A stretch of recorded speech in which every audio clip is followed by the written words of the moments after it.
ముందుగా మీరు మీ యొక్క కంట్రోల్ ప్యానెల్ సి ప్యానెల్లోకి అయితే లాగిన్ అవ్వాలి. ఈ యొక్క కంట్రోల్ ప్యానెల్లోకి ఎలా లాగిన్ అవ్వాలంటే మీకు 2 వేస్ అయితే ఉన్నాయి. ఒకటి డైరెక్ట్‌గా మీరు సి ప్యానెల్ యూఆర్ఎల్ ఎంటర్ చేసి లాగిన్ అవ్వచ్చు. cp.sunlighthost.com మీరు టైప్ చేసి ఎంటర్ చేస్తే యూజర్ నేమ్ పాస్వర్డ్ అడుగుతుంది. మీ యొక్క ఈమెయిల్ ఐడి అలాగే పాస్వర్డ్ ఎంటర్ చేసి మీరు లాగిన్ అవ్వండి. ఇక్కడ మీరు మేనేజ్ క్లిక్ చేస్తే డైరెక్ట్‌గా మీ యొక్క కంట్రోల్ ప్యానెల్ అయితే ఓపెన్ అవుతుంది. ఇది ఒక వే. రెండోది ఏంటంటే మీ యొక్క క్లయింట్ ఏరియా నుంచి కూడా మీరు లాగిన్ అవ్వచ్చు. ముందుగా మీరు గూగుల్ ఓపెన్ చేసి ఇందులో సన్లైట్ హోస్ట్ అని టైప్ చేయండి. టైప్ చేసి ఎంటర్ క్లిక్ చేస్తే మీకు sunlighthost.com అనే వెబ్సైట్ ఉంటుంది. దీన్ని క్లిక్ చేసి ఓపెన్ చేయండి. ఇక్కడ మీకు టాప్ రైట్ సైడ్ కార్నర్లో క్లయింట్ ఏరియా అని కనబడుతుంది కదా, దీన్ని క్లిక్ చేస్తే యూజర్ నేమ్ పాస్వర్డ్ అయితే అడుగుతుంది. మీ యొక్క యూజర్ నేమ్ పాస్వర్డ్ ఎంటర్ చేసి లాగిన్ క్లిక్ చేయండి. మీరు ఇలా క్లయింట్ ఏరియాలోకి అయితే లాగిన్ అవుతారు. అంటే ఇక్కడ మీరు ఏదైతే సర్వీసెస్ ఉన్నాయో మీకు సర్వీస్ మీద క్లిక్ చేస్తే మీ యొక్క హోస్టింగ్ ప్లాన్స్ అయితే డిస్ప్లే అవుతాయి. మీరు ఏ యొక్క hosting plan control panel open చేయాలనుకుంటున్నారో అది సెలెక్ట్ చేసుకుని ఇక్కడ login to control panel click చేస్తే డైరెక్ట్గా ఎటువంటి యూజర్ నేమ్ పాస్వర్డ్ ఎంటర్ చేయకుండా కూడా మీరు లాగిన్ అవ్వచ్చు. ఇక్కడ మీ యొక్క సర్వీస్ని సెలెక్ట్ చేసుకుని మీ యొక్క ప్యాకేజ్ మేనేజ్ క్లిక్ చేస్తే ఇలా కంట్రోల్ ప్యానెల్లోకి అయితే మీరు లాగిన్ అవుతారు. ఇక్కడ మీకు సిరియన్ అని కనపడుతుంది కదా, ఇక్కడ first option edge cash open చేయండి. ఇక్కడ మీరు దీని కనుక మీరు ఎనేబుల్ చేస్తే మీ యొక్క వెబ్సైట్ అనేది ఆటోమేటిక్గా multiple servers multiple global data సెంటర్స్లో ఆటోమేటిక్గా క్యాష్ అవుతుంది. ఇక్కడ మీరు చెక్ చేయొచ్చు.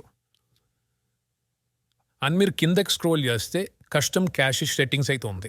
Image cache, CSS cache, JavaScript cache. How long should we store images at our edge, అంటే ఎంతసేపు స్టోర్ చేయాలి అంటే మీరు 1 డే సెలెక్ట్ చేసుకుంటే 1 డే తర్వాత ఆటోమేటిక్గా క్యాష్ క్లియర్ అయ్యి ఫ్రెష్ డేటా మళ్ళీ స్టోర్ అవుతుంది. అండ్ మీరు కిందకి స్క్రోల్ చేస్తే ఇక్కడ మీకు పర్జ్ క్యాష్ అని ఉంటుంది. దీని కనుక మీరు పర్జ్ చేస్తే మీ యొక్క ఏదైతే స్టోర్ అయిన క్యాష్ ఫైల్స్ ఉంటాయి చూసారా, అవన్నిటిని క్లియర్ అయ్యి మళ్ళీ ఫ్రెష్ కంటెంట్ ఫ్రెష్ కాపీస్ అనేవి ఫెచ్ అవుతాయి. ఈ యొక్క సిడిఎన్ మీరు వద్దనుకుంటే కనుక మీరు ఆఫ్ చేసేయచ్చు. దీని కనుక మీరు ఆన్ చేస్తే మీ యొక్క వెబ్సైట్ పెర్ఫార్మెన్స్లో ఖచ్చితంగా మీరు ఇంప్రూవ్మెంట్ అయితే చూస్తారు. అండ్ ఇంకొకటి డెవలప్మెంట్ మోడ్, ఇది చాలా ఇంపార్టెంట్. ఇప్పుడు మీరు క్యాష్ అనేది ఆన్ చేశారు, మీ వెబ్సైట్లో మీరు వర్క్ చేస్తున్నారు, వెబ్సైట్లో ఏదైనా కంటెంట్ మీరు అప్డేట్ చేశారు, కానీ అది మీకు ఒక్కొక్కసారి కనబడదు. మీరు అప్డేట్ చేసిన కంటెంట్ కనబడదు. ఎందుకంటే విజిటర్స్కి ఆల్రెడీ క్యాష్ అయిన ఫైల్స్ చూపించడం ద్వారా మీరు ఏదైతే ఫ్రెష్ కంటెంట్ అప్డేట్ చేశారో అది కనబడదు. అది కనబడాలంటే మీరు పర్జ్ క్లియర్ చేయడం ద్వారా ఫ్రెష్ కంటెంట్ అనేది ఫెచ్ అవ్వాలి. మళ్ళీ ఇలా అత్తమానం మీరు కంటెంట్ అప్డేట్ చేసి క్లియర్ చేసి కంటెంట్ అప్డేట్ చేసి క్లియర్ చేసి ఇది చాలా టైం పట్టింది. కాబట్టి అందుకోసం ఒక స్పెషల్ ఆప్షన్ అయితే ఉంది, అది డెవలప్మెంట్ మోడ్. మీరు ఎప్పుడైతే డెవలప్మెంట్ మోడ్ ఆన్ చేశారో 3 అవర్స్ వరకు ఈ యొక్క క్యాష్ అనేది టెంపరీగా ఆఫ్ అవుతుంది. సో ఈ యొక్క 3 అవర్స్లో మీరు కావాలంటే మీ యొక్క వెబ్సైట్లో వర్క్ చేసుకోవచ్చు. వన్స్ అది ఆటోమేటిక్ మీరు కావాలంటే ఆఫ్ చేయొచ్చు, లేదంటే కనుక ఆటోమేటిక్గా 3 అవర్స్ తర్వాత మళ్ళీ ఎనేబుల్ అవుతుంది. మళ్ళీ క్యాష్ అనేది నార్మల్గా ఎనేబుల్ అయిపోద్ది. సో ఈ యొక్క 3 అవర్స్ మాత్రం ఇది టెంపరీగా ఆఫ్లో ఉంటుంది క్యాష్ అనేది. ఓకే, ఈ విధంగా మీరు ఏదన్నా మీ యొక్క వెబ్సైట్లో కంటెంట్ కనుక చేంజెస్ చేస్తే ఆ డెవలపర్ మోడ్ అనేది మీరు ఆన్ చేసుకుంటే మీరు ఏదైతే అప్డేట్ చేశారో అది ఆటోమేటిక్గా రిఫ్లెక్ట్ అవుతుంది.